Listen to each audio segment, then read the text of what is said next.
Okay, I'll just show you how to set the Sat Nav in this 2019 Ford Transit.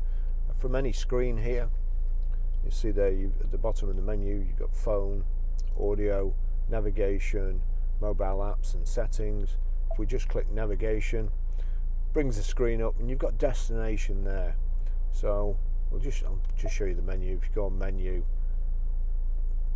traffic list, navigation settings, where am I, and so on. But we want destination here. So destination, then you've got previous destination, favorites, work, home. So you can set those two up. So you just one click without putting a postcode in. But what we need today is search. So we click search there. We're Grosvenor Garage, Chorley Road, Waltleydale, Preston, and the postcode is PR54. Now where's JS? PR54JS. Search. Just come up Waltleydale, Preston. That's it. And we want start. So click start. Make a U-turn now and then turn right. It's telling me to make a U-turn. We've confused it. We're on the forecourt here.